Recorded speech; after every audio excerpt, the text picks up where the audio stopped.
You ever think about how just one musician, with their own unique style, could completely change the vibe of a packed dance floor? Well, today, we're jumping into the story of a pianist whose kinda nervous, rhythmic playing did just that. He created a sound that, decades later, dancers are still absolutely obsessed with. This is the story of Rodolfo Biagi. So, let's kick this off with a quote from a modern tango DJ. Just imagine, you're the DJ, and you've got this secret weapon, right? A set of songs that you know, is gonna pack the dance floor. Every single time. It feels like magic. But that magic, it comes from somewhere very specific. And that magic bullet, that guaranteed floor filler, is a very specific tanda of valses from the orchestra of Rodolfo Biagi. Now, a tanda is just a set of 3 or 4 songs played together to keep a consistent mood. And let me tell you, Biagi was an absolute master at building these for the dancers. In this particular tanda, wow, it takes you on a whole emotional ride. It kicks off nice and soft with Paloma, just kind of inviting everyone onto the floor. Then, bam, it picks up with the super lively, joyful energy of Mañana por la Mañana. And it closes with Prisionero, which shifts the whole mood to something more dramatic, a little bittersweet. It's like a whole story in just 3 songs. So, who was the guy who could cook up such a perfect experience for dancers? Let's get into the man behind the music, and what made his signature rhythm so, well, nervous and spellbinding. So what was Biagi's secret sauce? It really all comes down to his staccato style.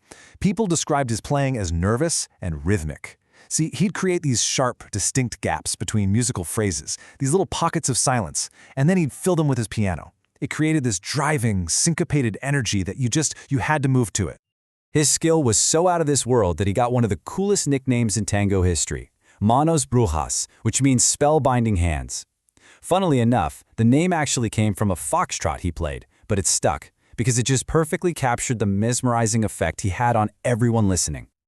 And this wasn't just the fans saying this. We're talking about the legends too.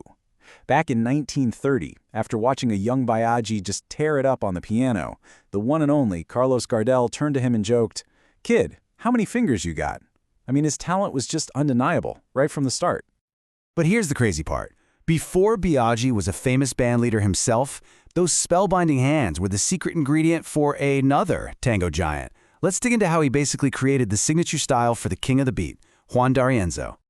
Biagi's rise was, well, meteoric. He started playing piano for silent movies when he was just 13 years old. By 1930, he's recording with Gardel.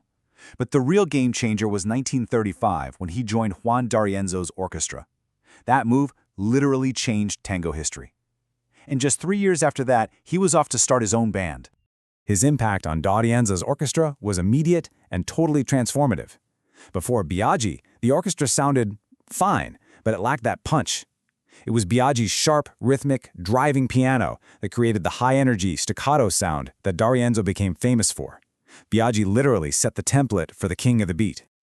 And if you want to hear the difference for yourself, it's so clear. Just listen to 2 versions of the Vals Prisionero, both recorded in 1943. Biagi's version is faster, it's packed with tempo changes and that signature nervous energy.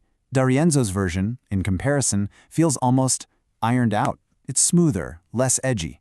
You can really hear Biagi's personality stamped all over his own recording. So, in 1938, Biagi leaves to do his own thing. How did he take that signature style and build a whole new identity that was completely dedicated to the dance floor? And get this, when Biagi left D'Arienzo in '38, he wasn't just leaving a gig, he was leaving a massive legacy. In just under 3 years, he had recorded an unbelievable 71 tracks with the orchestra, basically inventing their sound before he even started his own band. The sound of the Rodolfo Biagi Orchestra was just unmistakable. He took old tangos and breathed new life into them with his modern rhythmic vibe. His focus was always on the dancers. You can hear his piano constantly jumping in to fill those gaps, driving the music forward with this really complex syncopation that honestly must have been a huge challenge for his musicians to keep up with. Okay, let's circle back to that magical Vals tanda we started with. The voice you hear on those amazing tracks, that belongs to Alberto Amor, one of Biagi's most important collaborators. Now, he might not be as famous as some other tango singers, but his voice was the perfect match for Biagi's unique style. Together, they recorded 30 tracks. And yeah, you can see the vast majority were tangos, but it's those 4 valses they created, including the ones from our opening Tanda, that became some of the most cherished and timeless pieces in the entire tango songbook. Just 4 songs made them legends. But Biagi's impact wasn't just in the dance halls, not even close. This guy was a huge cultural figure. His influence spread through all the biggest media of his day. He was a huge star on the massively popular Glostora Tango Club radio show. At another radio station, he actually befriended a young actress named Eva Duarte, who you probably know better as Evita Peron. He was also a total pioneer, leading the very first tango orchestra to ever show up on Argentine television, and later, he even headlined his own popular TV show. Which brings us to this final question. From defining the sound of the king of the beat to creating these perfect tandas that still pack dance floors all over the world, Rodolfo Biagi proved that style is substance. Those spellbinding hands didn't just play notes on a piano, they gave tango a brand new heartbeat. So the question that's left is, how can one pianist's rhythm change the way an entire city dances? For Biagi, the answer was in every single note he played.